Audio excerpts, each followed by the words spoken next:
Donc, je vais commencer. Alors, Bitcoin à 200 000 dollars. Pourquoi 200 000 dollars? On va voir tout à l'heure.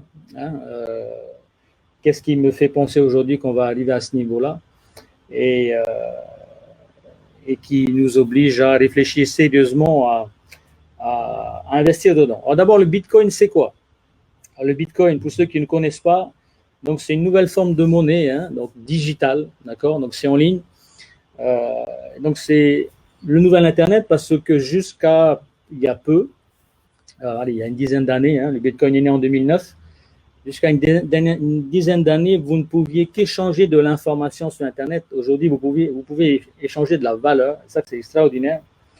Et une fois de plus, il n'y a pas seulement le monde de la monnaie virtuelle, c'est-à-dire échanger le dollar, l'euro contre le Bitcoin ou je ne sais pas quel autre crypto. Le gros avantage de ce nouveau monde de la blockchain, c'est surtout la possibilité pour vous et moi de devenir actionnaire de projets. Alors, actionnaire, attention, il ne s'agit pas d'acheter des actions. La manière dont ce nouveau monde fonctionne, c'est que voilà, j'ai un projet, d'accord? J'ai un projet, généralement, c'est des projets web, hein, et je vais avoir besoin de lever de fonds pour pouvoir financer mon projet. Qu'est-ce que je vais faire? Je vais émettre une crypto et comme une action. Et du coup, les investisseurs vont pouvoir acheter cette action. Et plus il y a de gens qui achètent, qui investissent, plus la valeur de l'action, de la crypto, du token augmente, ce qui me permet de récupérer du cash et de pouvoir mener mon projet à bien. Et puis, bien entendu, lorsque vous avez la chance de pouvoir investir dans une crypto le plus tôt possible, avant les autres, et lorsque ça décolle, vous avez la possibilité de doubler ou en multiplier par 10 votre investissement, de le revendre et ensuite de pouvoir investir dans d'autres projets. Et surtout, ce qui est extraordinaire, c'est que vous pouvez faire ça de votre chambre. Donc ça, c'est quelque chose quand même de formidable pour ce qui, je trouve. Hein. Alors, le Bitcoin repose sur une blockchain. Hein. Donc, blockchain, c'est quoi? C'est un gros réseau Internet hein, avec des milliers d'ordinateurs qui vont miner le Bitcoin. Donc, c'est une base de données qui enregistre toutes les transactions opérées en crypto-monnaie. Et donc, c'est une technologie de stockage, de transmission d'informations qui est surtout transparente, sécurisée et fonctionnant sans organe central de contrôle. Donc, on parle de décentralisé. Et c'est ce qui fait que le Bitcoin a été inventé par un inconnu aujourd'hui, hein, on ne sait toujours pas qui c'est, Satoshi Nakamoto, et qui permet justement de pouvoir éviter les contrôles de banque, des États, etc. Vous pouvez gérer votre propre porte-monnaie sans personne ne puisse savoir ce qu'il y a dedans. Et ça, je trouve ça génial. Vous pouvez envoyer des fonds également à l'autre bout du monde en une fraction de seconde sans payer des frais bancaires, etc., ni de TVA sur vos transferts. Donc, c'est quand même une technologie aujourd'hui qui, à mon sens, est au goût du jour dans le sens où ça vient aider pas seulement des petites gens, mais également tout le monde, hein, tous ceux qui aujourd'hui ont envie d'utiliser le web pour pouvoir transférer de la valeur. Il faut savoir que depuis que le Bitcoin existe, il y a eu plus de 7000 projets, donc il y a actuellement 7000 cryptos disponibles. Donc là, vous avez une petite liste. Hein. Pour ça, il suffit d'aller sur CoinMarketCap. Hein. Là, vous avez la liste des cryptos disponibles pour lesquels vous allez pouvoir choisir et surtout investir vos petites économies. Alors, c'est vrai que la raison pour laquelle je fais cette vidéo, c'est que, en fait, la crypto, c'est pas très populaire. Hein. Une fois de plus, les gens ont entendu parler et puis, effectivement, dès qu'on dit qu'on investit dans ce monde, on est tout de suite rappelé à l'ordre par les anciens, hein, des personnes qui ont peut-être plus de 50 ans, 60 ans aujourd'hui, et pour qui ce monde digital est complètement abstrait et est tout de suite associé à des risques.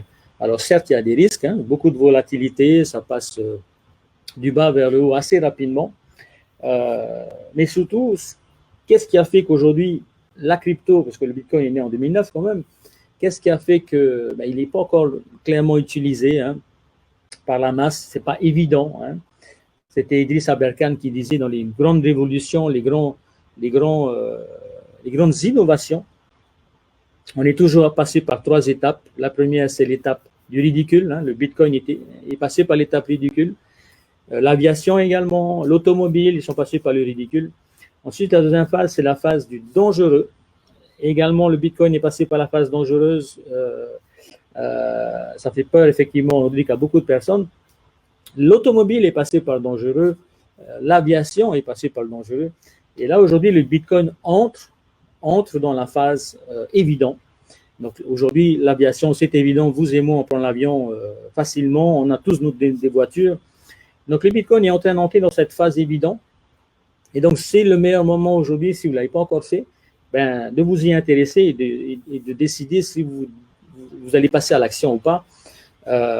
Parce qu'une fois que ce sera évident, une fois que ce sera accessible à tout le monde, utilisé par tout le monde, je ne parle pas seulement du Bitcoin, je parle de l'ensemble des cryptos et du monde des blockchains, ben, certaines monnaies seront beaucoup trop chères à acheter.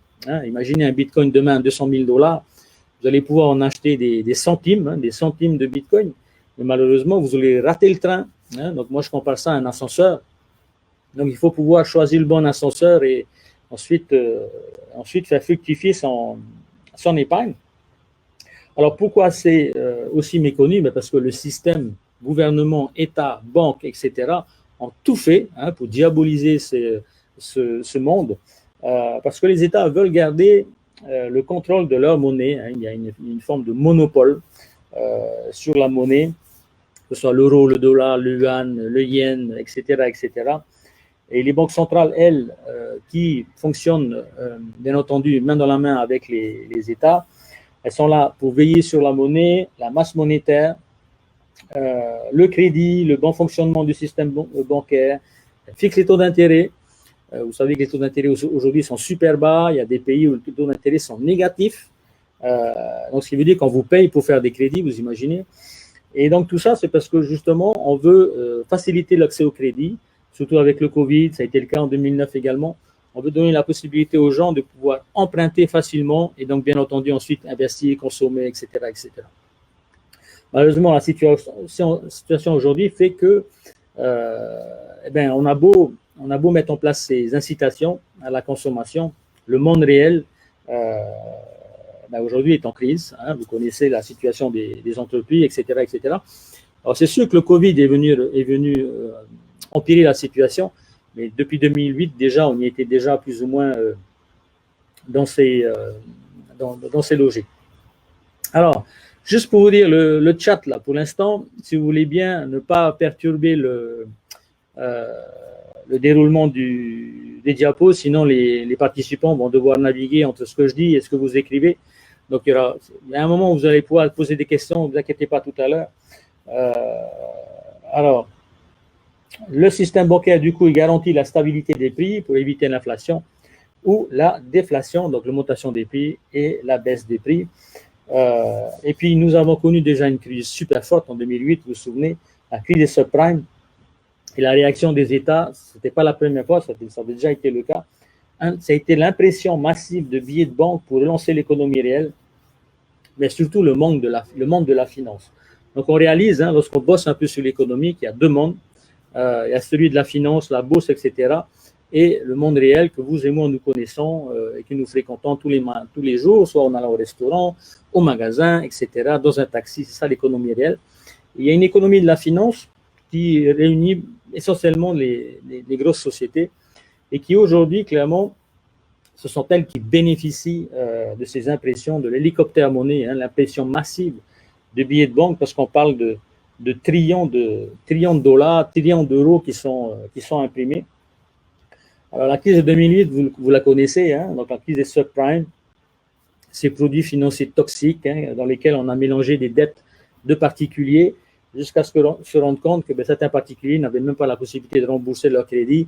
Et ensuite, on a eu un effet domino, écroulement du système financier avec une banque, Lehman Brothers, qui ferme en 2008, si je ne me trompe pas, ça doit être en septembre, qui a mis, bien entendu, des milliers de personnes dans la rue. Alors, c'était une banque d'affaires. Une banque d'affaires, ça veut dire que vous et moi, en tant que particuliers, nous n'avions pas la possibilité d'avoir des comptes dans les Lehman Brothers. Donc, c'est essentiellement des gros fonds, grosses sociétés, grosses institutions. Et donc, le gouvernement Bush a décidé de fermer cette boîte, en tout cas de la laisser mourir, parce que c'était une banque d'affaires. Par contre, ils sont bien entendu venus à l'aide comme la Citibank, etc. Citibank était d'ailleurs beaucoup plus endetté que Lehman Brothers. Donc, il y a eu des exemples de fermeture de banques. On sent bien que le système bancaire est fragile. Et malgré tout, ben, les outils qui sont utilisés par les États, les banques centrales et au travers des banques commerciales sont toujours les mêmes, n'ont pas changé depuis 2008, donc depuis 12 ans. Et donc, c'est au lendemain de la crise 2008 que le fameux Satoshi Nakamoto a créé le Bitcoin. Justement, il voulait une monnaie qui soit complètement décentralisée et libérée de tout contrôle étatique et bancaire. Je continue. Ensuite, vous allez pouvoir poser vos questions si c'est nécessaire. Ça va aller très vite. On est en direct. Je n'ai pas envie qu'il y ait des problèmes de connexion. Donc, on va aller assez rapidement. Donc là, vous avez en diapo le PIB mondial, d'accord, GDP. Et en gros, le PIB, c'est quoi? C'est la somme des revenus que vous et moi, nous gagnons. Vous y rajoutez également les dividendes que les actionnaires touchent de leur société. Donc, l'ensemble des salaires, l'ensemble des dividendes qui sont partagés et qui, normalement, auraient dû suivre la ligne verte. Et à cause du Covid, bien entendu, on est tombé en 2020 à un niveau super bas. Et il se peut qu'avec la deuxième vague, il se peut qu'on s'oriente vers un niveau de PIB qui est représenté là par la ligne en pointillé. Donc, autant vous dire que la situation 2020, vous le savez déjà, elle est compliquée. Et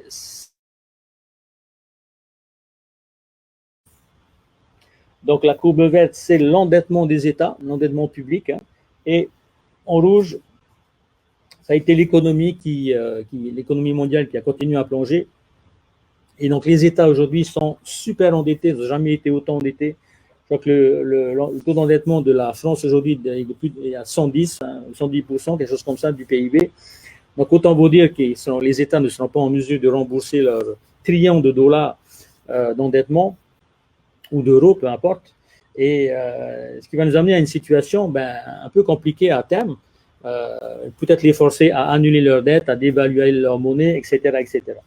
Tout ça pour dire que le système dans lequel nous sommes système bancaire dans lequel nous sommes, et pas seulement depuis 2008, c'est déjà plus ou moins le cas avant, fait que l'impression de billets de banque, c'est pas forcément la solution qui aurait été préférable. Il aurait peut-être été préférable qu'on vienne régler réellement les problèmes des sociétés, etc., plutôt que de venir leur insuffler comme ça un médicament qui, au final, est à l'origine maintenant de beaucoup de maux économiques et financiers que connaît la planète. Alors, vous vous souvenez peut-être au moment de la Deuxième Guerre mondiale, le Deutschmark avait été largement dévalué avec une super inflation. C'est ce qui fait qu'aujourd'hui, l'Allemagne se braque contre l'inflation. On ne veut pas entendre parler de l'inflation. Donc, le Deutschmark avait été tellement dévalué qu'on pouvait en trouver dans la rue, par terre. Vous pouviez aller faire vos courses avec des brouettes de billets de banque. Donc, alors, à côté de ça, pourquoi imprimer autant de billets? À un moment donné, ça permet aux États de pouvoir, bien entendu, prêter de l'argent aux grosses sociétés, aux petites sociétés, venir avec des aides au lendemain du Covid. Vous avez vu toutes les possibilités que l'entrepreneur avait à sa disposition, mais également le salarié, pour pouvoir passer la tempête, traverser la tempête. Aujourd'hui, le Donald Trump promet un nouveau chèque de $1 200. Il en a déjà versé un de $1 à chaque personne, vous imaginez. Donc, on vient quelque part, et donc c'est Robert Kiyosaki qui fait une référence à ça dans ses vidéos, on vient quelque part payer les gens pour qu'ils ne travaillent pas. D'accord? Et donc, quand on arrive à une situation comme celle-là, ça a déjà été le cas au moment de l'Empire romain. Quand on arrive à cette situation-là, on vient clairement d'évaluer sa monnaie et c'est ce qui a causé, entre autres, la fin de l'Empire, l'écroulement de l'Empire romain. Et donc, les pessimistes annoncent une récession jamais vue des grandes économies. Bien entendu, nous, on sera forcément impactés également. On l'est déjà avec le Covid, au travers du tourisme, etc. Les compagnies aériennes qui, normalement, devraient mettre à peu près 5 à 6 ans à se remettre. Vous imaginez un peu. d'où les plans sociaux que l'on connaît aujourd'hui pour aider les sociétés à traverser cette période difficile. Tout ça pour dire que le billet de banque aujourd'hui, malgré tout, même s'il est maintenu à des niveaux élevés, à force d'en imprimer, à un moment donné, ça va craquer. Et donc, la logique de la crypto, c'est, à un moment donné, essayer de proposer un échappatoire. Alors, l'or, justement, l'or a été, et depuis des siècles et des siècles, c'est la référence, hein, c'est une valeur de réserve. L'or, ça a permis à beaucoup de gens de pouvoir à beaucoup de gens de pouvoir mettre de leur argent, le placer et puis attendre qu'il grimpe.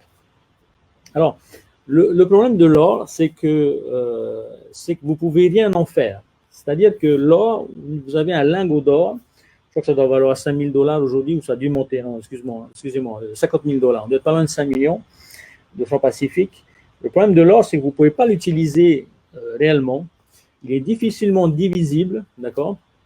C'est-à-dire qu'au-delà du gramme, ça va être compliqué à diviser. Alors que le Bitcoin, vous pouvez le diviser en 100 milliers, quelque chose comme ça, hein, donc 100 000 fois.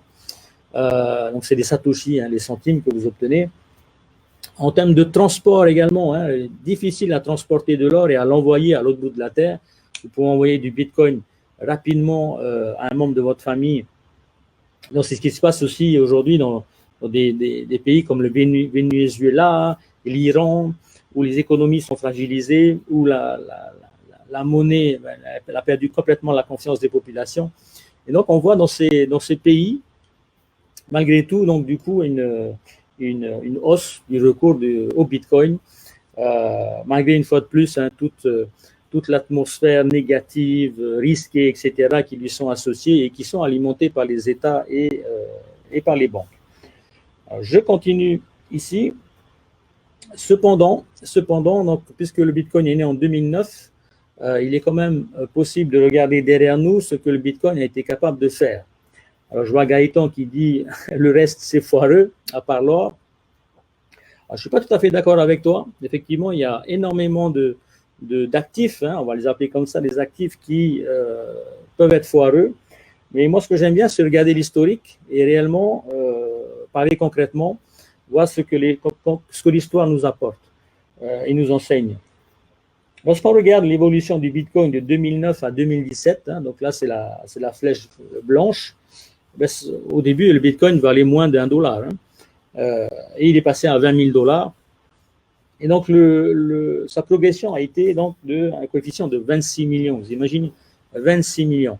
C'est-à-dire que vous et moi, le jour où le Bitcoin est sorti, je crois que c'était en janvier 2009, si nous avions investi dans le Bitcoin 1 $ et que nous l'avions revendu en décembre 2017, nous aurions pu faire 26 millions de $. Donc, vous imaginez un peu la progression. Donc, 2,6 milliards, d'accord? Donc, ça, c'est l'histoire, hein, je n'invente rien. Hein. Allez sur Internet, allez regarder ce qui s'est réellement passé. Depuis, bien entendu, il y a beaucoup de volatilité, hein, donc ça fluctue beaucoup.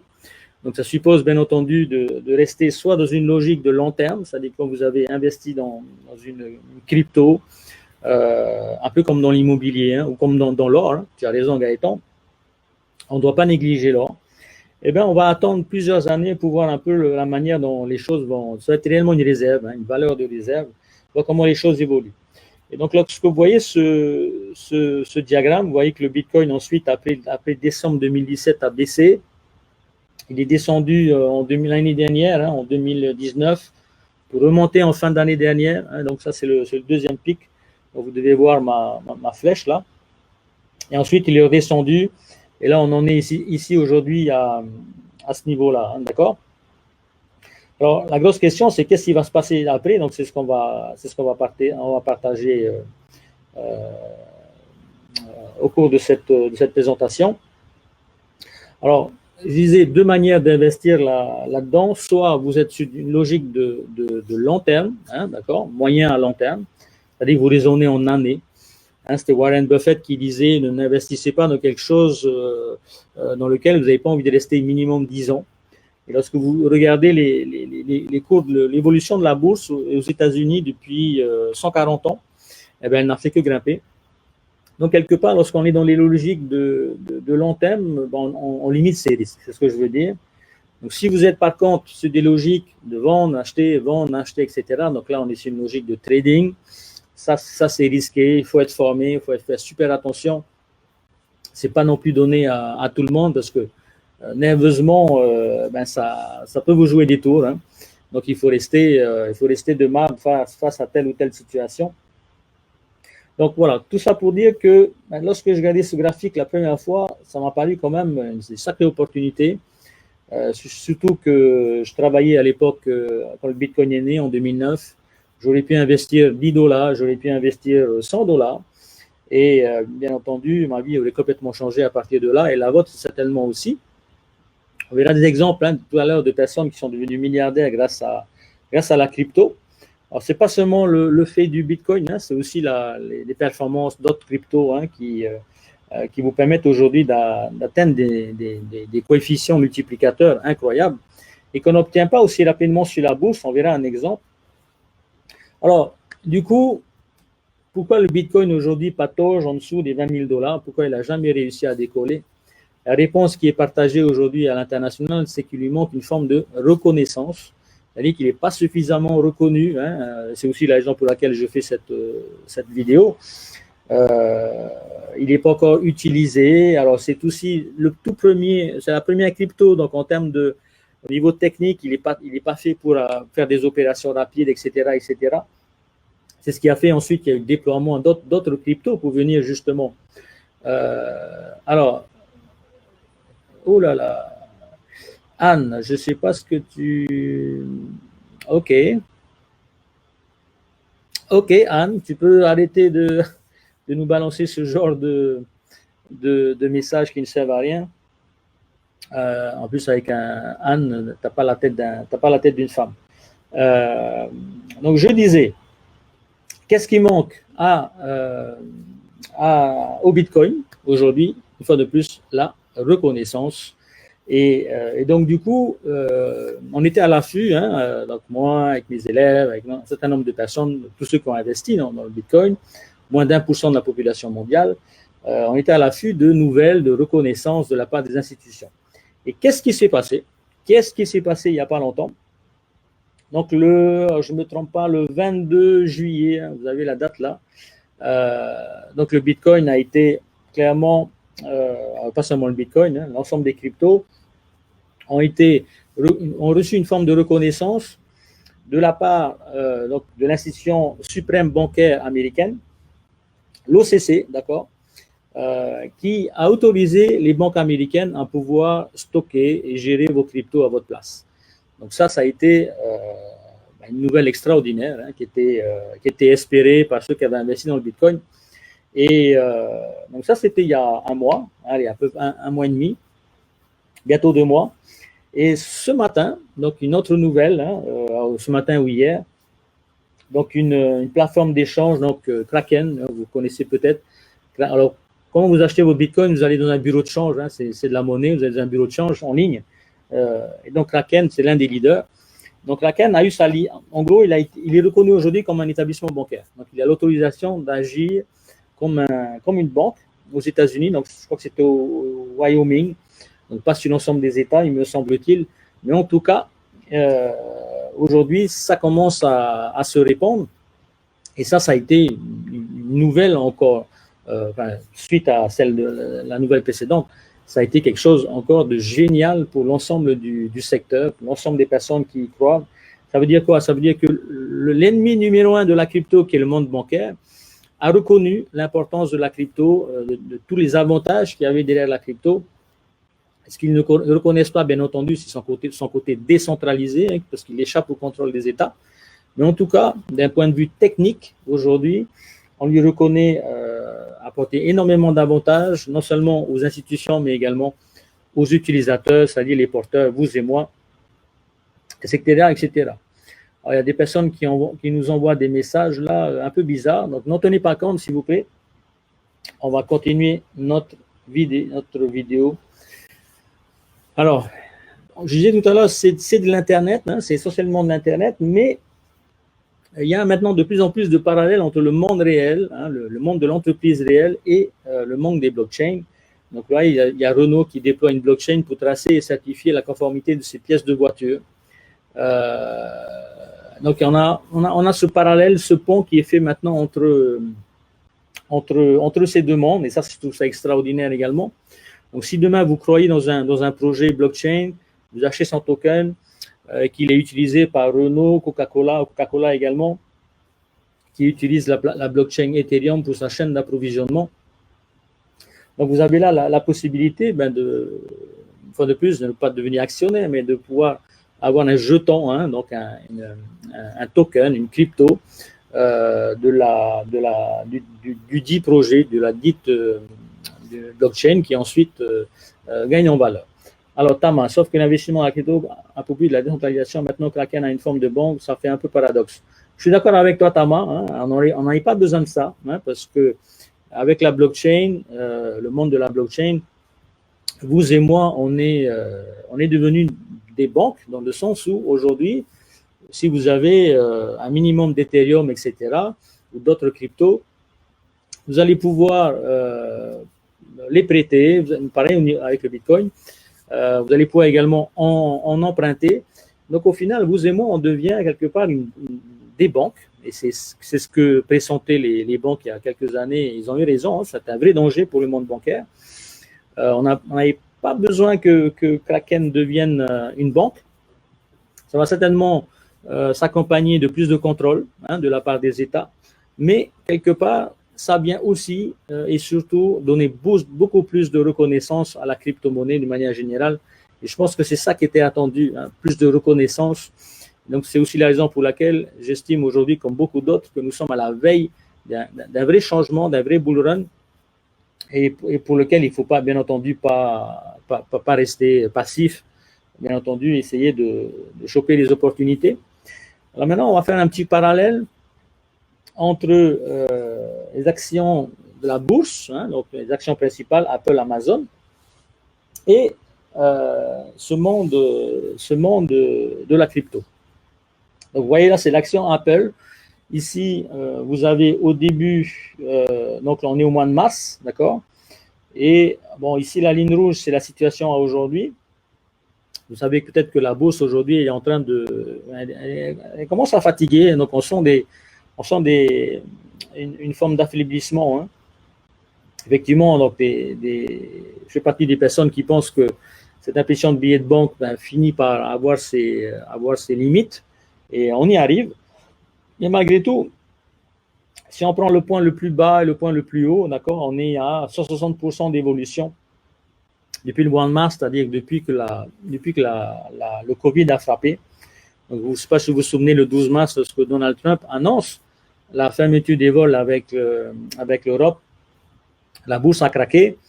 Et le Bitcoin également aussi, hein, parce qu'il est forcément corrélé à une espèce de panique qu'il peut y avoir sur les marchés. Donc, les gens finissent par vendre tout ce qu'ils ont et récupérer du cash, ne sachant pas comment les cours vont évoluer. J'ai un autre exemple là, donc c'est l'action Amazon. Donc Amazon, pour la même période, hein, toujours au mois de mars, ici, tac, et ici, au plus haut, hein, pardon, donc pas la ligne rouge aujourd'hui, on va prendre le plus haut. Donc on est à 116%. Donc on va retenir ces deux valeurs de progression.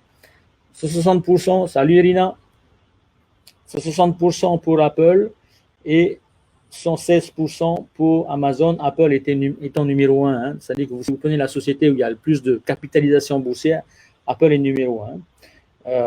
60% et 116%. On va regarder le Bitcoin maintenant, juste à titre de comparaison. Pour la même période, mars, d'accord, et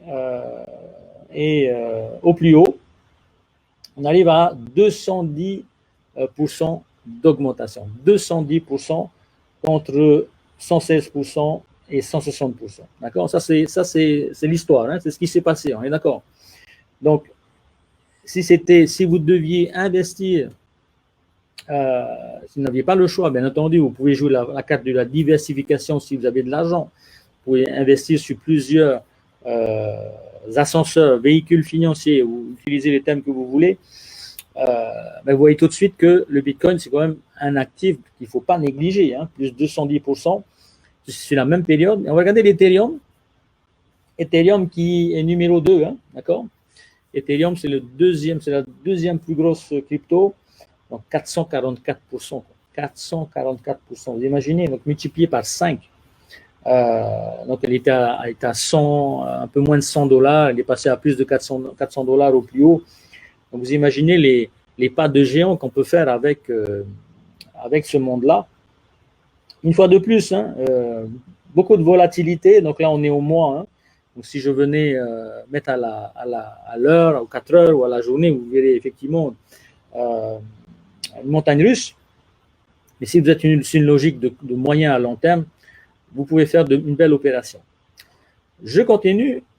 Donc, on a parlé du Bitcoin, on a parlé d'Ethereum. Maintenant, je prends l'exemple de Yuan Finance, donc XFI, hein, que vous pouvez retrouver également sur CoinMarketCap. Alors, Yuan Finance, lorsqu'il a été lancé, c'était il y a 2 mois à peu près. Hein, et il commençait à $23. Et vous voyez, il est monté. Donc là, ici, on est à 4000 parce que l'outil que j'utilise, donc TradingView, ne l'a référencé qu'à partir de là. Et donc, il est bien entendu, il a été commercialisé et commencé à être vendu bien avant. Et donc, $23 et vous tombez ici au plus haut à 40 000 $. Quoi. $23 à 40 000 $. Je vais essayer de faire le calcul hein, parce que je n'ai pas ça de tête rapidement. Hein. Donc, je vais 40 000 divisé par 23, donc ça fait 1739 fois. 1739 fois la valeur d'acquisition. Quoi. Donc, bien entendu, ensuite, ça chute. Hein. Donc, ça veut dire qu'il faut bien entendu être à l'affût et savoir quand est-ce qu'il faut s'en séparer. Alors, Tama, tu mets un commentaire. Le BTC et l'Ether restent quand même les cryptos les plus stables, spécialement sur le long terme, est beaucoup plus dangereux, monte à plus de grade et descendre sous l'éternel, ça fait énorme. Exactement. Hein, exactement. Donc, ça veut dire quoi? Ça veut dire qu'il faut savoir quand est-ce acheter et bien entendu, quand est-ce le vendre. D'accord? Ou quand est-ce qu'il faut racheter si on a raté la progression. D'accord? Ça, c'est si vous êtes sur une logique d'investissement à court terme, donc vous faites du trading, vous achetez, vous revendez. Ça nécessite, bien entendu, de passer énormément de temps pour se former, j'en ai parlé, passer énormément de temps face à ces graphiques. C'est un métier. Hein, ce que je veux dire par là, c'est que c'est un vrai métier. Ça ne s'invente pas. Donc, ne vous amusez pas à vous lancer avec vos économies là-dedans. Enfin, je parle du trading. Hein. Le long terme, c'est beaucoup plus sûr. Je vais continuer avec mes graphiques. Là, c'est il y a une classe d'altcoins, on va dire les coins, que j'appelle les GEM. GEM, GEM, hein, donc en anglais, ce sont les germes, hein, on va dire que ce sont les graines qu'on va essayer d'acheter avant qu'elles soient visibles, avant que les gens commencent réellement à mettre beaucoup d'argent dedans. Donc, on passe avant tout le monde, on les achète et lorsque ça pump, bien entendu, on gagne en valeur. Donc là, c'est un GEM qui a du 27 août au 1er septembre, lorsque j'en ai parlé à une vingtaine de mes élèves, en à peine quelques jours, et a multiplié par 3,2. D'accord? Donc, souvenez-vous des exemples précédents. Bitcoin en était, hop, Bitcoin en était à presque, non, ça c'est Amazon. Bitcoin on était à x3, Ethereum on était à x5, et alors x3, x5 sur mars, avril, mai, juin, juillet, août, allez, sur 5 mois, d'accord? Là, sur ces gemmes, c'est multiplié par 3 en quelques jours, d'accord? Multiplié par 3 en quelques jours. J'ai un autre exemple en dessous, pareil, donc là, tac, multiplié par 2 en quelques jours, d'accord? Alors, Théo, sachant que cette monnaie est habituelle et que beaucoup n'utilisent pas souvent les outils adéquats, qu'est-ce qui nous protège des bugs informatiques ou des détournements, en sachant que même les banques n'y échappent pas? Alors, effectivement, tu as raison. Hein, quand tu vas aller dans un bureau de change comme Kraken, faire tes dépôts en euros, acheter ta crypto, etc., tu peux, à un moment donné, tu peux te faire, la plateforme en question peut se faire hacker. Bon, après, aujourd'hui, c'est le métier numéro un, hein, c'est-à-dire de protéger au maximum les cryptos de leurs clients. Ce que tu peux faire, c'est les ramener sur une clé. Hein, donc, on récupère ça sur une clé Ledger. Tu vas pouvoir récupérer c'est comme une clé USB. Hein, tu vas pouvoir récupérer sur Ledger une forme de protection qui fera que personne ne pourra piquer tes cryptos. Donc, il y a des moyens. Bien entendu, il faut savoir les utiliser. Aujourd'hui, voilà, moi, des plateformes comme Kraken, elles sont assurées également. Si tu te fais hacker, tu te fais piquer tes cryptos et que ce n'est pas de ta faute, bien entendu, il y a possibilité. Aujourd'hui, c'est des énormes machines. Hein. Une boîte comme Binance, hein, je ne sais pas si vous connaissez Binance, aujourd'hui, elle est en train de développer énormément de projets, d'où l'importance de pouvoir également investir dans le token, dans la crypto de Binance, le BNB, pour pouvoir suivre effectivement l'explosion de la valeur de la société, quoi. Donc, à côté de ça, nous avons donc la bourse aujourd'hui. La situation, c'est quoi? La situation du Nasdaq, je ne sais pas si vous le voyez bien à l'écran. Je pense que oui. Donc là, la fraîche rose, vous voyez un peu ce qui est en train de se passer là, depuis le début du mois, de septembre, d'accord? Donc là, ça commence à se fragiliser. Alors, Tama, je pense que les gens des GEM sont totalement corrects, ce sont des coins tout nouveaux qui subissent une forme de hype, mais le volume de marché ne vous permet pas de définir comment ça vient, mais plus comme du trading éventuellement.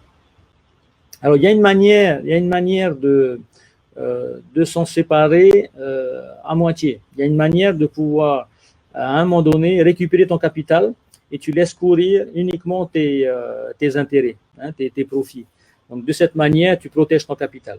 Donc, arrivé à un certain niveau, tu deviens quelque part propriétaire de coins gratuitement de tes gemmes. Hein, c'est ce qu'on travaille avec mes élèves. Ça a fonctionné ces dernières semaines, ce qui nous permet de mettre de l'argent, récupérer le capital et ensuite on profite de l'ascension, mais uniquement sur les intérêts qu'on a générés. Donc, je disais, la bourse craque des deux côtés, Nasdaq, S&P 500, donc ça commence à être compliqué, ça sent pas bon. Et alors, pourquoi c'est important? Pourquoi c'est important de suivre ça? C'est parce que, regardez, au mois de mars, lorsque la bourse a craqué, le Bitcoin a craqué, l'Ethereum également, et le Bitcoin, généralement, va entraîner avec lui l'ensemble du marché. Mais c'est à ce moment-là qu'on fait les meilleures affaires. Le Bitcoin, si je vais en arrière, lorsqu'on est au mois de mars, tac, ici. Donc ici, on est au mois de mars. Voilà, il est descendu à 9600 $, vous imaginez. Donc vous l'avez à 9600 $ et vous savez ensuite qu'il remonte à 12 000. Voilà, donc vous pouvez multiplier par 3, multiplier par 2, par 3 votre investissement. Sans compter, bien entendu, derrière, sur une éventuelle hausse, le fameux bull run qui est attendu. Alors pourquoi un bull run? Mais lorsqu'il y a effectivement la bourse qui craque, les élections américaines, je pense qu'elles vont venir encore fragiliser tout ça. Hein. Je ne sais pas si vous suivez un peu la situation politique aux États-Unis. Donald Trump n'a pas envie de lâcher le poste, hein, n'a pas envie de lâcher les fonctions. On arrive certainement à une crise institutionnelle. Hein. Donc, c'est la démocratie qui est en péril aux États-Unis. Donc, ça peut venir à un moment donné fragiliser l'ensemble du système. Et je n'oublie pas non plus que c'est à l'annonce de Donald Trump de la fermeture des vols en provenance d'Europe, le 12 mars, que la bourse s'est écroulée. Hein, d'accord? Elle avait commencé à craquer et puis elle a fini par s'écrouler. Donc, c'est certainement encore l'homme le plus puissant du monde qui viendra provoquer un tremblement de terre. Je peux me tromper, on verra. Je n'ai pas de boule de cristal. Hein. Ce ne sont que des suppositions. En tout cas, nous sommes dans une situation aujourd'hui où la bourse commence à craquer. Aux États-Unis, impression de billets de banque à tout va, en Europe également. Et puis, un président américain qui n'a pas envie de laisser son poste, son siège. Donc, il va s'y agripper. Il y aura peut-être de nouvelles tensions. Vous avez vu ce qui se passe au niveau social aux États-Unis, entre les manifestants, la police, etc., etc., la montée du racisme. On est dans une situation quand même ubuesque, hein, je ne vous le cache pas, qui forcément, à un moment donné, vont générer des émotions de panique, hein, le fameux index VIX, là, que l'on suit également, sur les marchés, également sur la crypto. Et donc, quand tout ça s'écroule, c'est le meilleur moment pour moi d'en acheter et puis attendre, bien entendu, que ça augmente. Alors, qu'est-ce qu'on attend précisément? On va attendre précisément que ceux qui ont mis de l'argent en bourse, d'accord, ceux qui ont mis de l'argent en bourse et qui ont réalisé que la dernière fois, la crypto avait grimpé beaucoup plus vite, s'en était remis beaucoup plus vite que la bourse, voire même bascule dans le monde de la crypto parce que la crypto aura gagné de la reconnaissance. Les banques américaines maintenant sont autorisées à stocker de la crypto. Kraken est devenu une banque. Voilà. Donc, Coca-Cola utilise la blockchain, Renault, etc. Donc, on peut s'attendre quand même à un moment donné où la bourse s'écroule. Donc, bien entendu, les GAFAN continuent à se gaver, Google, Amazon, Facebook, etc., Netflix continuent à se gaver. Mais à côté de ça, regardez le Nasdaq sans les GAFAN, le Nasdaq, il est plat. D'accord? C'est les GAFAN, ce sont la poignée d'actions technologiques, valeurs technologiques qui font qu'aujourd'hui, le Nasdaq est en hausse. Donc, si demain, on se retrouve et on en voit tous les jours des fonds d'investissement qui sont en train d'investir dans le Bitcoin, hier ou avant-hier, j'ai plus le nom de la société en tête, est devenu le premier investisseur en Bitcoin. Donc, la société, l'institution qui détient le plus de Bitcoin au monde, après avoir fait des achats en dizaines de milliards de francs pacifiques. Donc, si ce monde s'écroule demain, bien entendu, le Bitcoin va suivre et qu'il y a un transfert de fonds entre le monde de la bourse et le monde de la crypto, vous imaginez bien. Alors, si on prend les leaders, regardez Apple, regardez Bitcoin. Apple, leader du monde de la bourse en capitalisation, et le Bitcoin, leader du monde de la crypto en capitalisation. Donc, on est sur un rapport de 1 pour 10, d'accord? Il y en a 10 fois plus ici que là. Bien entendu, il y a beaucoup plus de sociétés qui sont cotées en bourse que les 7000 ICO, enfin les 7000 cryptos qui sont référencés. Donc, si on a des transferts, ne serait-ce que de 10% du budget du monde de la bourse, ou même 5% du monde de la budget vers la crypto, on est parti sur le bull run qui est tant espéré et tant attendu. Donc, c'est le moment de s'y intéresser, c'est le moment d'y croire. On a levé les barrières. Alors, bien entendu, il y a eu des arnaques, comme dans tout. Aujourd'hui, il y a des personnes qui vont fabriquer des faux billets de banque. Sur la crypto, ça existe aussi. Il y a des personnes qui vont créer des... ça a été le cas du YAM. Bon, le YAM, c'était un peu différent. Il y a eu un bug informatique. Il y a des gens qui ont perdu énormément d'argent. Donc, il faut pouvoir choisir la crypto dans laquelle on va mettre de l'argent, bien entendu. Il faut pouvoir se renseigner, il faut savoir où aller, quel est le projet qu'il y a derrière.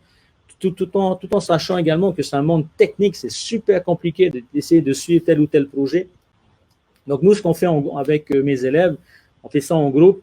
Bien entendu, on se paye les meilleures formations, ça coûte énormément d'argent en termes d'investissement, mais c'est très vite amorti, bien entendu, en termes de choix, de crypto. Alors, je ne sais plus qui parlait de l'or tout à l'heure. Effectivement, l'or, ça reste une valeur de réserve, une fois de plus, mais c'est plus aujourd'hui les personnes qui ont un certain âge qui continuent à investir dans l'or, des jeunes également, c'est sûr, mais le Bitcoin attire une population qui est bien plus jeune, et on se rend compte aujourd'hui que le Bitcoin, même si il est nettement influencé par le monde de la bourse, en termes d'évolution, il semble corréler également à l'or. D'accord. Donc, Nasdaq et l'or. Donc, le Bitcoin suit ces deux indices. Et vous vous rendez compte que lorsque, généralement, la bourse s'écroule, l'or va grimper. C'est ce qui s'est passé là ce qui se passe depuis 6 mois. Et lorsqu'on va regarder les similitudes entre le Bitcoin et l'or, eh on espère que l'histoire va se répéter. Dans quel sens? Vous voyez l'évolution de l'or là. Et bien entendu, le Bitcoin, ici, son évolution.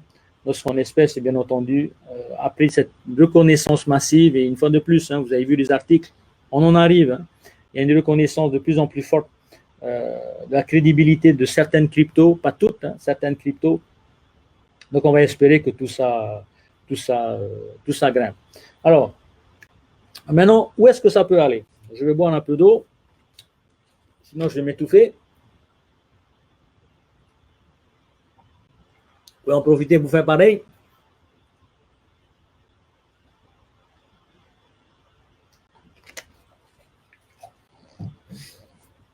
Où est-ce que tout ça peut nous amener. Alors, une fois de plus, hein, moi, ce que je pense, c'est pas très grave. Je connais ce monde-là depuis à peine 1 an et demi, d'accord. Par contre, j'ai bossé intensément dessus, comme d'autres personnes avec moi hein, qui m'entourent. Et puis, je suis suffisamment disponible aujourd'hui, c'est-à-dire 10 heures par jour, hein, puisque je travaille de chez moi, je suis entrepreneur. Et du coup, je passe énormément de temps, j'essaie de rattraper le retard. Ce que je pense, c'est pas très grave. Ce qui est important, c'est de suivre ce que des leaders vont penser, d'accord. Et je ne sais pas si vous connaissez l'histoire de Facebook, vous avez certainement dû voir le film, vous avez certainement dû voir également ou lire le livre, peu importe. Et il y a des jumeaux, alors j'ai du mal à retenir leur nom, les Winklevoss. Les jumeaux, je ne sais pas si vous connaissez l'histoire, qui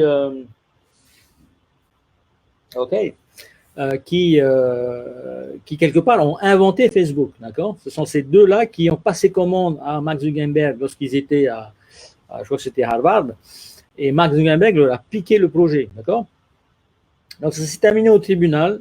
Mark Zuckerberg leur a filé un méchant chèque pour les dédommager. Et en fait, qu'est-ce qu'ils en ont fait de cet argent? Ben, ils l'ont en partie investi dans le Bitcoin. Au moment où personne n'y croyait, c'est-à-dire moi, vous, tout le monde, personne n'y croyait. On était encore dans la phase ridicule, d'accord? Et grâce à cet investissement, avec le bull run précédent de 2017, ce sont devenus les premiers milliardaires en dollars grâce au Bitcoin, d'accord? Donc, les inventeurs de Facebook, allez, de l'idée de Facebook, hein, parce que bien entendu, Mark Zuckerberg a fait un travail monstre pour développer son réseau social. Mais à l'origine même, vous imaginez, ses frères, à l'origine de Facebook, sont devenus les premiers milliardaires en Bitcoin. Et récemment, qu'est-ce qu'ils annonçaient? Alors, selon eux, selon les éléments qu'ils ont pu réunir, et généralement, lorsqu'on est à ce niveau, d'accord, on est à ce niveau de notoriété, on évite de parler pour dire des bêtises. Et on va aussi s'entourer énormément de personnes qui ont réussi, qui savent de quoi ils parlent, etc., etc. Donc, eux ont annoncé, donc c'est l'image de droite, que le Bitcoin, pour eux, dans un futur proche, atteindrait les 500 000 $. 500 000 $, ça fait combien? 500 000 $, ça fait 50 millions de francs pacifiques. Alors, on en est aujourd'hui à 11 000 $, si je ne me trompe pas. Donc, ça veut dire une progression fois 50. Imaginez, une progression fois 50. Donc, vous mettez 1 million aujourd'hui, vous avez 50 millions selon les frères Winklevoss qui, une fois de plus, ont été à l'origine de Facebook. Alors, Tehono me dit, vu que l'or ne peut être considéré comme une monnaie d'échange, comment peut-elle prendre autant de valeur en période de crise? C'est une monnaie de refuge. Une monnaie de refuge. Dès que la bourse commence à craquer, ce qui s'est passé en mars, hop, qu'est-ce qu'ont fait les investisseurs? Ils ont retiré l'argent des actions de société et ils l'ont investi dans l'or. Parce que l'or a toujours tendance à faire l'inverse des actions. Hein. Quand les actions s'écroulent, l'or augmente parce qu'il y a un vase communicant, un pont entre les deux qui fait qu'on va vouloir se réfugier dans l'or lorsque les actions vont mal. Donc maintenant, il y a une troisième option. Alors, il n'y a pas que l'or, il y a l'argent, il y a énormément, il y a le pétrole, il y a énormément de choses, d'actifs dans lesquels vous allez pouvoir, bien entendu, investir. Et il y a maintenant cette nouvelle classe d'actifs qui sont les crypto-monnaies. Voilà pour ce qui concerne donc les frères Winklevoss, d'accord, à l'origine de Facebook. Alors, est-ce qu'il y a des questions, s'il vous plaît?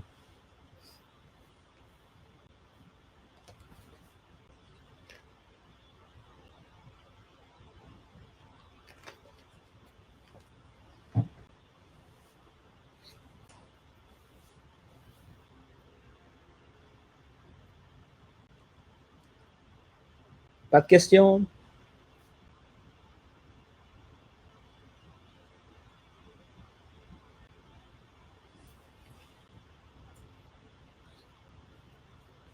Alors, qui a déjà investi dans la crypto? Ça m'intéresse, je suis curieux. Qui a déjà investi dans la crypto? Ou en bourse, peu importe.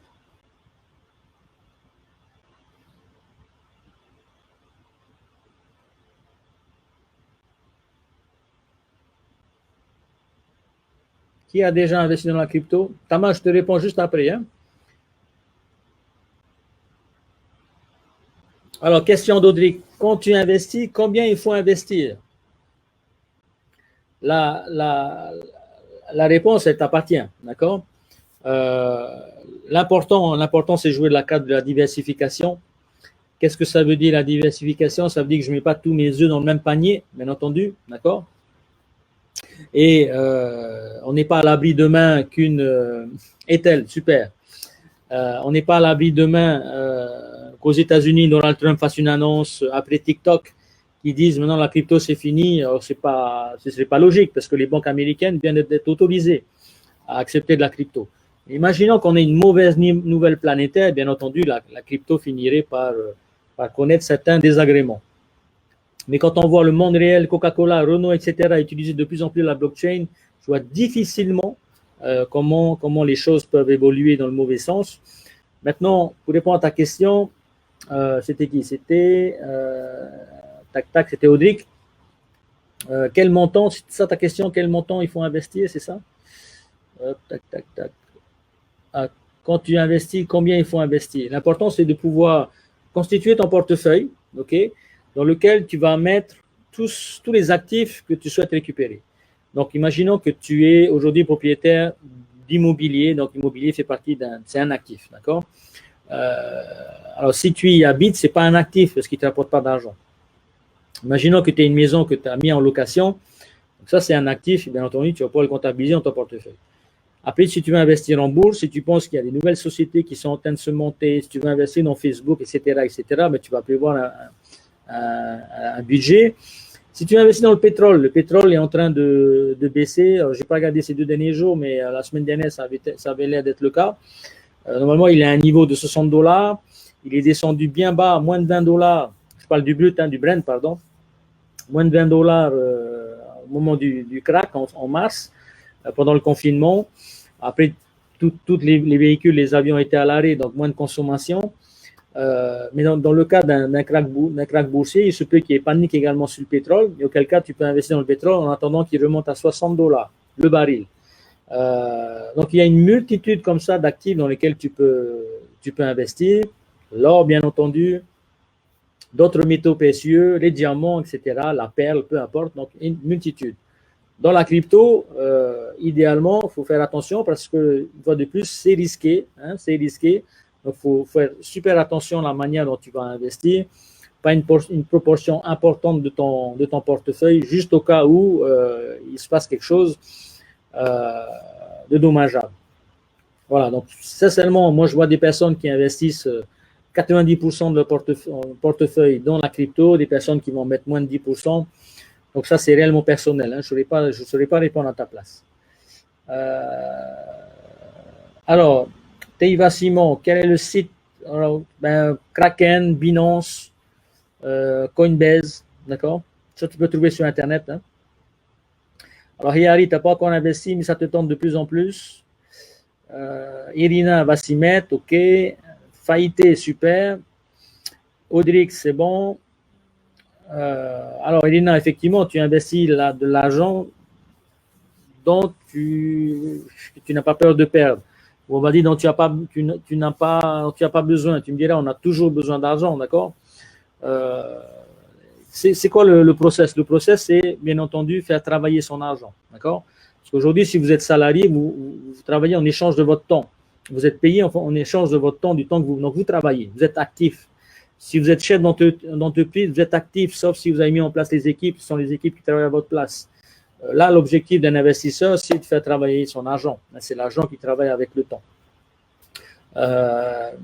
Et bien entendu, chacun est responsable. Alors, j'en profite également pour rappeler, j'aurais dû le dire en intro, je ne suis pas un conseiller financier, d'accord? L'important pour moi, c'était de vous éduquer au monde de la crypto, qui, à mon sens, aujourd'hui, mérite d'être reconnu, plus que c'est le cas. Donc, chaque personne avec laquelle je travaille dans mon équipe, chacun est responsable de ses investissements, des risques qu'il prend, etc., etc. Donc ça, votre réussite, elle dépendra du temps que vous avez, du montant que vous allez investir. la répartition de vos portefeuilles, etc., de vos nerfs également. Quelquefois, vous allez vous faire des bêtises. Mais je prends un exemple. Demain, vous achetez le Bitcoin à 11 000. Il se met à descendre à 7 000, vous le vendez et puis vous retirez vos fonds et vous allez faire autre chose. Là, vous avez tout perdu, bien entendu, d'accord? Parce que vous n'avez pas résisté à la panique. Il y a moyen de pouvoir vendre moins cher qu'on a acheté, hein, c'est-à-dire vous achetez à 11 000, vous vendez à 7 000, pour pouvoir acheter ensuite à 3 500 si toutefois ça se met réellement à chuter. Et là, vous faites une belle affaire. Donc, il y a des choses à savoir. L'idéal pour moi, hein, je pense, hein, quand on va investir là-dedans, c'est de bien s'entourer, hein, d'avoir une bonne équipe autour de soi.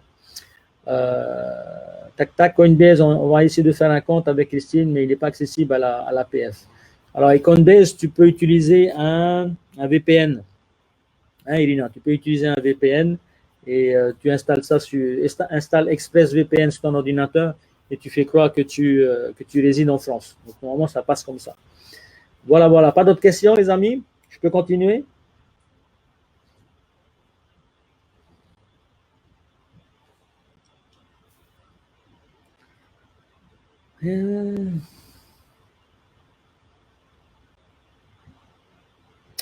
Un montant consultif de base serait de combien? Tu sais, moi, ce que je pense, hein, tu peux créer une société avec 0 francs, ça m'est arrivé, enfin, avec un petit peu quand même, il faut payer 5 000 francs une patente et la photocopie de ton acte de naissance. Tu peux investir dans la crypto avec très peu d'argent. L'important, c'est ce qu'il y a dedans, c'est ce que tu sais. Hein. L'important, c'est ta manière dont tu vas gérer tes fonds, la manière dont tu gères ton entreprise, la manière dont tu gères tes émotions, etc. Donc, tu peux commencer à 5 000 et finir très haut, comme tu peux commencer à 1 million et finir très bas. Donc, tout ça, à mon avis, ça tient compte de ta personnalité, de la personne que tu es. Et l'important, une fois de plus, hein, c'est tout le principe de tout ce que je fais avec le monde éducatif, c'est de grandir, hein, de devenir une personne meilleure au quotidien. C'est ça qui fait qu'au final, la conséquence de ce phénomène permanent, c'est-à-dire je passe mon temps à m'instruire, à grandir, la conséquence de ça, c'est plus d'argent, d'accord? Donc, voilà, entoure-toi bien, forme-toi, et puis j'ai tendance à dire, quel que soit le montant que tu vas mettre, je ne saurais pas dire le temps non plus que tu vas investir dedans, donc ta capacité de travail, etc. Ça dépend de tellement de choses. Et bien entendu, les amis, vous serez responsable de vos résultats. Ne m'appelez pas dans une semaine parce que vous avez acheté et puis revendu dans la panique, alors qu'on sait tous que le Bitcoin va, a priori, hein, le Bitcoin va craquer dans peu de temps avec la bourse. Donc, attention à ce que vous faites. Moi, ce que je privilégierais, bien entendu, c'est commencer à envoyer des fonds sur les plateformes et puis me tenir prêt pour pouvoir en acheter quand le moment sera venu, au bon moment. D'accord? Salut Tatiana, Atea, Hiroiti, Willow, Eyari, yes. Ok, good. Pas d'autres questions alors? On est bon? Donc, je résume tout ce qu'on a dit, ok? Pour ceux qui viennent d'arriver. Le Bitcoin était manqué de reconnaissance, a été associé par les banques, les États à des arnaques, etc. Retenez une chose, les criminels ont toujours eu besoin d'utiliser la technologie bien en avance pour pouvoir gruger les services publics. Donc, il y a aujourd'hui des billets de banque qui sont imprimés, des faux billets de banque. Il y a des cryptos qui ne valent pas le coup que vous passiez du temps dessus. Mais à côté de ça, ça n'empêche pas qu'il y a de belles opportunités. J'ai monté les graphiques tout à l'heure. On peut faire x3 en 3 jours, x2 en 4 jours, 2 fois son budget, c'est énorme. Donc, énormément de possibilités et surtout, vous faites ça de chez vous, quoi. Hein, tout ça, vous le faites de chez vous et vous pouvez commencer avec moins de 5 000 francs. Hein. Demain, vous l'investissez en immobilier, c'est des millions. Vous créez votre société, c'est quelques centaines de milliers de francs. La crypto, c'est moins de 5 000 francs, quoi. Donc, je pense qu'il faut vivre avec son temps. Une fois de plus, ce ne sont pas des conseils financiers. Je viens simplement vous éduquer sur le sujet. Ça mérite effectivement que vous y penchiez encore plus. Et si les banques américaines s'y mettent, aujourd'hui, légalisent la crypto, si Kraken est devenu une banque, nous sommes aujourd'hui, vous voyez tous les voyants verts là, nous sommes à la veille d'une explosion, d'une reconnaissance de la phase 3. Hein. Phase 1, dangereux, ridicule, phase 2, dangereux.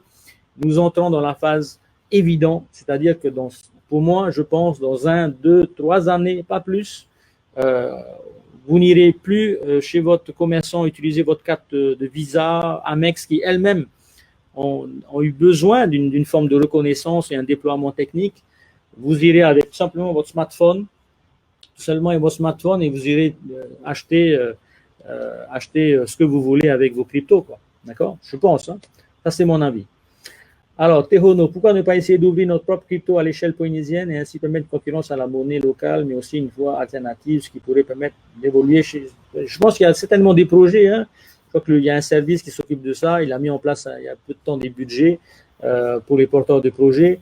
Alors, à quand la Tahiti Coin, la Pacific Coin, peu importe, effectivement, ça peut venir solutionner le problème des gens. Je pense que c'est ça qui est important. Hein. Alors, du coup, au vu de tout ce qu'on a dit, maintenant, vous avez 2 choix. D'accord? Aujourd'hui, vous pouvez être tout simplement salarié, hein, et pouvoir mettre de l'argent de côté, une fois de plus, 5 000, 10 000, peu importe. Souvenez-vous, le Yuan Finance, c'était 23 $. Aujourd'hui, il a un peu baissé, mais il est monté au pic à 40 000 $. Bien entendu, il fallait savoir que le Yuan Finance valait le coup, d'accord? Et il vaut toujours le coup, même s'il a baissé, parce que si vous l'achetez à 23 et qu'aujourd'hui il a je ne sais pas combien, alors il était à combien, je n'ai plus ça en tête, le Yuan Finance, aujourd'hui il a 22 000, vous l'avez acheté 23 $, donc 1000 fois l'investissement, les amis. Je ne sais pas où vous allez pouvoir trouver ça. Hein. Alors ça ne veut pas dire qu'il faut y aller maintenant, parce que là c'est peut-être total, demain il peut s'écrouler, on est d'accord. Hein. Des services te proposent déjà de sortir ta propre crypto, certainement. Je pense qu'il faut se former à des logiques, et puis au-delà de sortir sa crypto, quel est le problème que vous venez solutionner? C'est comme le business, quoi. Quel est votre projet? C'est ça qui est important, d'accord? Donc demain, quelles sont vos options, sincèrement, les amis? Quelles sont vos options?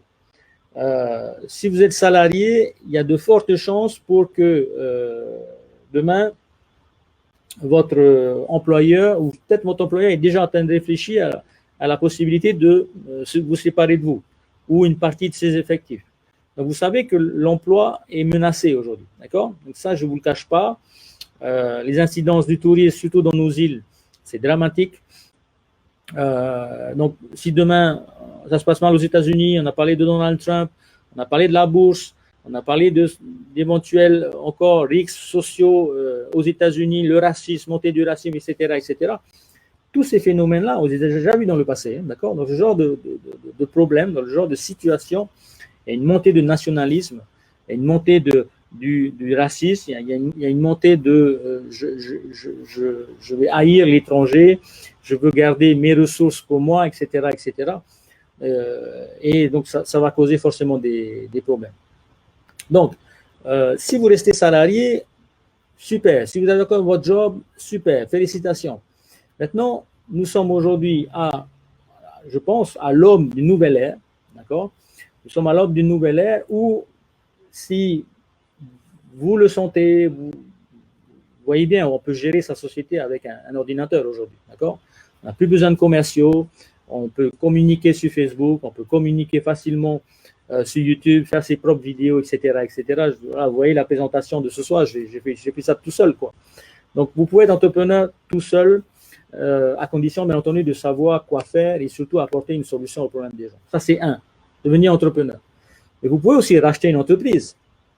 N'oubliez pas qu'avec cette crise, il va y avoir énormément de sociétés qui vont chercher des acheteurs.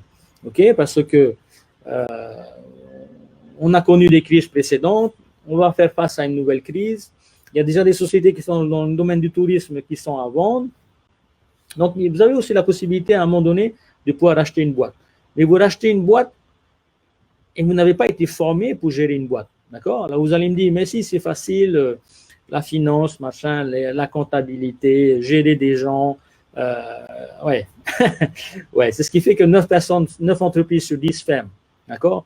Lorsqu'on monte dans un avion, on apprend à piloter avant. D'accord? Au minimum, lorsqu'on pratique, on apprend en même temps. C'est-à-dire qu'on essaie de bien s'entourer, on essaie de trouver des personnes qui puissent éviter le crash. Donc ça, c'est l'entrepreneuriat.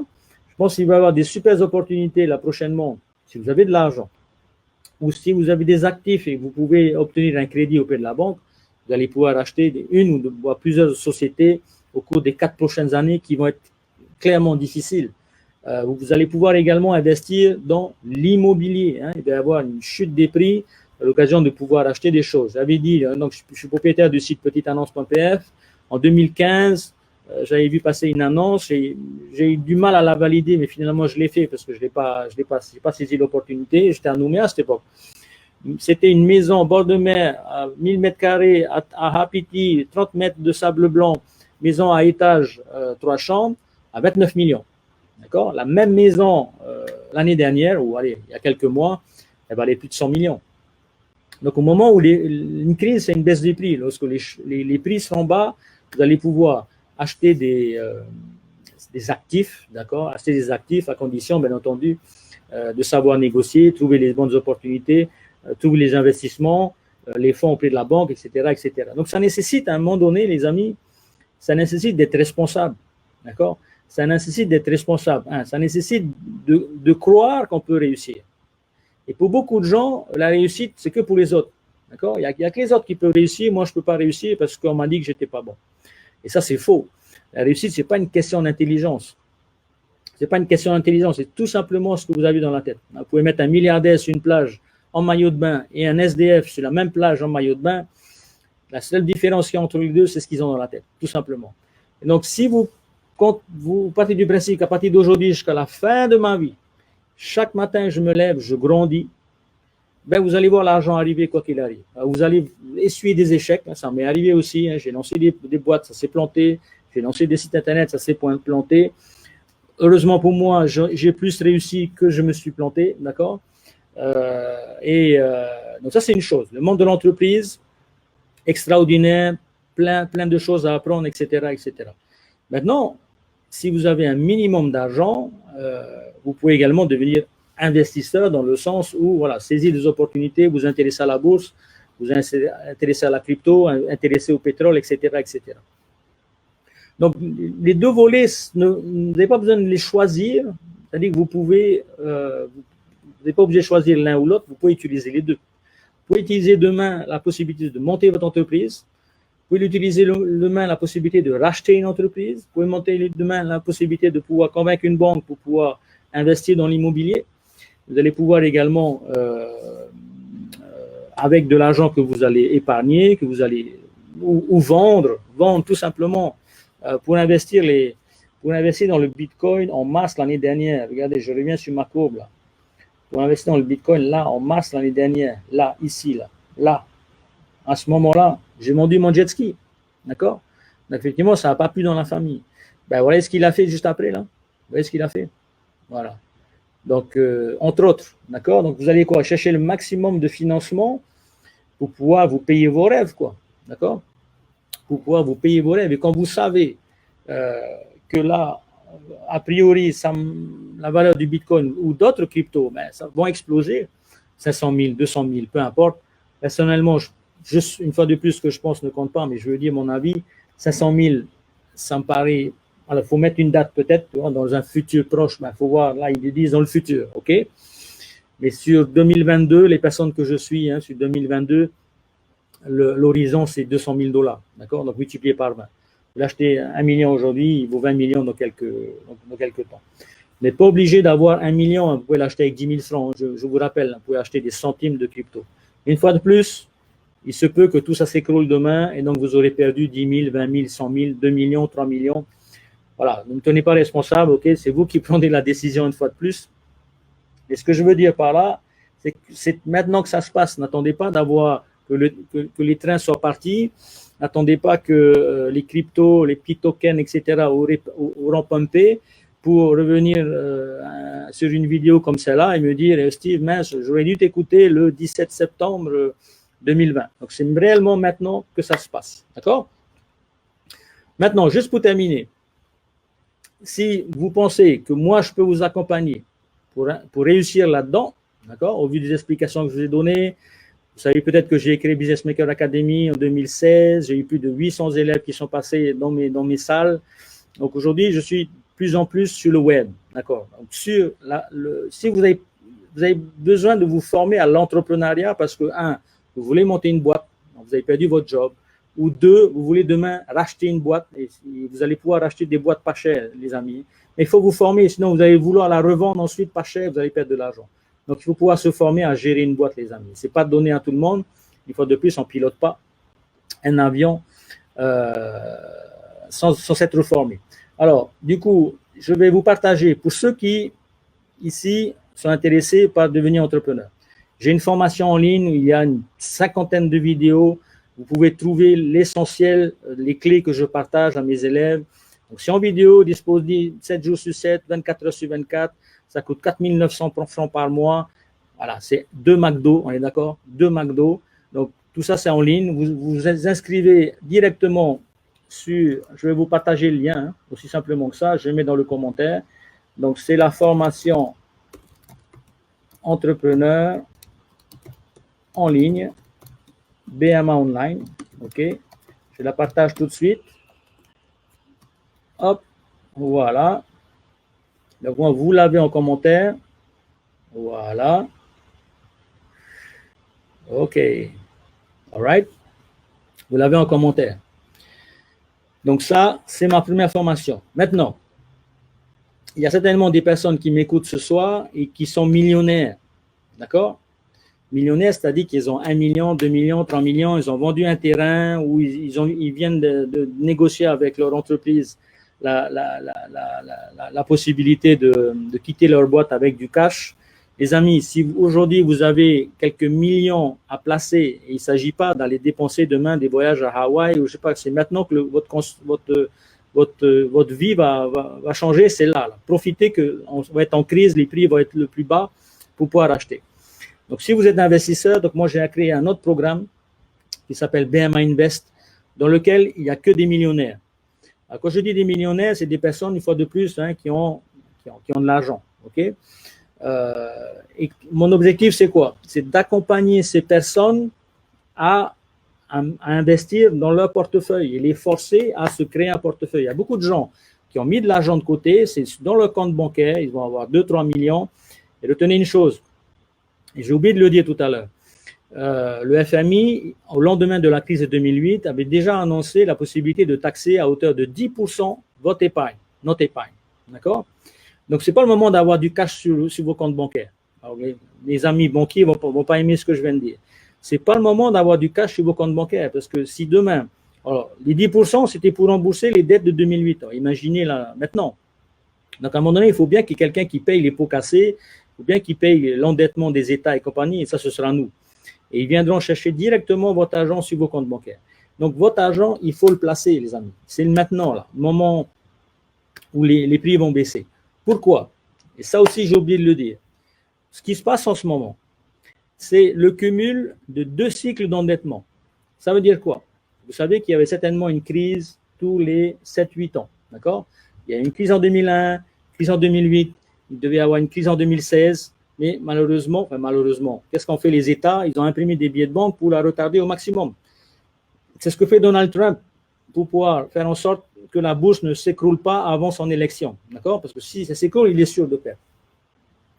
Pourquoi je dis ça? Du coup, j'ai perdu le fil. Ça va me revenir. Oui. Et donc, il y a un cycle d'endettement, c'est Ray Dalio qui dit ça, hein, donc 17e fortune mondiale. Il y a un cycle d'endettement qui fait que, ben voilà, lorsque les choses vont bien, les gens s'endettent, on est d'accord? Les gens s'endettent, ça monte, et à un moment donné, parce que quand je m'endette, je peux consommer, d'accord? Arrivé en haut, il y a quelques personnes qui vont commencer à ne plus pouvoir rembourser les dettes. C'est ce qui s'est passé en 2008 avec la crise des subprimes. Et là, automatiquement, bam, ça se casse la figure. Donc, ce sont des cycles, d'accord? C'est comme des vagues, ok? Et donc, du fond de la vague jusqu'au fond de la deuxième vague, il y a à peu près 8 ans. 8 à 12 ans aujourd'hui, d'accord? Ça, c'est la crise de la dette à court terme. Mais il y a également une crise de la dette à long terme. Et celle-là, elle dure 75 ans. Et qui est né, selon de Ray Dalio, qui est né en 1945, au lendemain de la guerre mondiale, où pareil, il a fallu reconstruire l'Europe, l'Angleterre, etc., l'Allemagne, et puis à un moment donné, ben, tout s'écroule. Et là, on est aujourd'hui revenu à l'état de la situation de l'après-guerre. Ça veut dire que cette année, en 2020, donc 1945 plus 75 ans, ça fait 2020. Cette année, en 2020, nous avons un cumul de deux crises, la crise de la dette à court terme, la crise de la dette à long terme. Et ça, vous le verrez que dans 75 ans. D'accord? Donc, c'est maintenant que vous devez investir, les amis. C'est maintenant que vous devez investir moins d'argent, etc. Ce n'est pas le moment d'aller à la mer. Quand je vois des personnes aller boire, etc., ok, on a encore Tabata Béranger, ne faites pas gaffe à tous ces messages, d'accord? Quand je vois toutes les personnes faire la fête, etc., alors qu'il y a un virus et que c'est le moment d'être sérieux, c'est le moment d'investir, c'est le moment de bosser, ben, j'ai tendance à dire, les amis, vous perdez votre temps, quoi. D'accord? Vous perdez votre temps, vous perdez votre argent et surtout, vous allez rater des opportunités monstres. Donc, si vous voulez me rejoindre dans l'aventure sérieuse et responsable dans laquelle j'ai embarqué tous les élèves qui me suivent, inscrivez-vous au programme d'entrepreneur. Je l'ai affiché, je l'ai partagé, d'accord? Je le remets là pour ceux qui n'ont pas vu le lien, premièrement.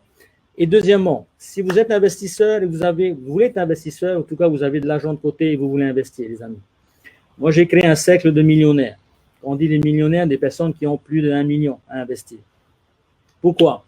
Parce que quand vous avez un capital à placer, souvent, vous êtes tout seul. Vous êtes entouré de personnes qui n'ont pas d'argent. Donc, ça, autant vous dire qu'ils n'ont pas de bons conseils à vous donner. On est d'accord? La deuxième chose, c'est que vous avez envie de vous retrouver entre personnes qui ont les mêmes réflexions, qui ont la même motivation, qui ont envie de réussir, etc., etc. C'est comme ça que j'ai créé ce cercle, d'accord?